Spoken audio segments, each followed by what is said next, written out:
દક્ષિણ ગુજરાતના તાપી પાર નર્મદા લિંક યોજનાને લઈ રાજકારણ ગરમાયું। કોંગ્રેસ અને આપના નેતાઓ પાર તાપી નર્મદા લિંક યોજનાને લઈ આદિવાસીઓને ગેરમાર્ગે દોરી રહ્યા છે। આ નિવેદન આપ્યું છે ભાજપના સાંસદ ધવલ પટેલે। તેમણે કહ્યું કે કેન્દ્રીય જળશક્તિ પ્રધાન સી.આર. પાટીલે તાપી પાર યોજનાને વર્ષ 2022માં સ્થગિત કરી હતી અને હવે આવો કોઈ પણ પ્રોજેક્ટ લાગુ કરવામાં નથી આવ્યો। છતાં કોંગ્રેસ આદિવાસીઓની અસ્મિતા બચાવવાના નામે રાજકીય રોટલા શેકતી હોય તેવા આક્ષેપ કર્યા।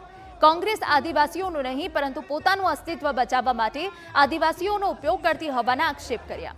ઉલ્લેખનીય છે, તાપી પાર યોજના મુદ્દે આગામી 14 તારીખે આંદોલન કરવા કોંગ્રેસે તૈયારી કરી છે। પ્રોજેક્ટ સ્થગિત કરવા મુદ્દે કોંગ્રેસ ધારાસભ્ય અનંત પટેલ સરકાર પાસેથી શ્વેતપત્ર પણ માંગી ચૂક્યા છે।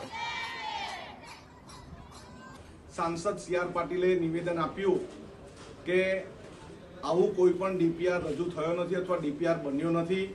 તમારે એટલું જ પૂછવું છે, ડીપીઆર ન બન્યું હોય કે આ યોજના ન થવાની હોય તો હવે આદિવાસી સમાજ તમારો વિશ્વાસ કરવાના નથી। તમારે જો આદિવાસી સમાજનો વિશ્વાસ સંપાદન કરવો હોય તો આ યોજના હવે પછી કરવામાં આવશે નહીં એવું લેખિતમાં આપો, નહીં તો લોકસભામાં વ્હાઇટ પેપર શ્વેતપત્ર રજૂ કરો કે આ યોજના કદી પણ બને નહીં। 5મી ભરૂચની સીટ પર અમારા મનસુખભાઈ જીત્યા અને જે હાર આ પારખી લીધી છે એના પછી કોંગ્રેસ અને આમ આદમી પાર્ટીના લોકો અમારા આદિવાસી સમાજને ગેરમાર્ગે દોરવા માટે આ બધા ગતકડા કરે છે।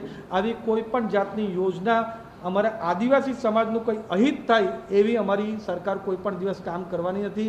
અમારા નરેન્દ્ર મોદી સાહેબની સરકાર તો પહેલેથી જ અમારા આદિવાસી સમાજનો કઈ રીતના સર્વાંગી વિકાસ થઈ શકે, એમનું કલ્ચર, અમારી સંસ્કૃતિ કઈ રીતના ઉપર આવી શકે એના માટે કામ કરે છે। પણ આ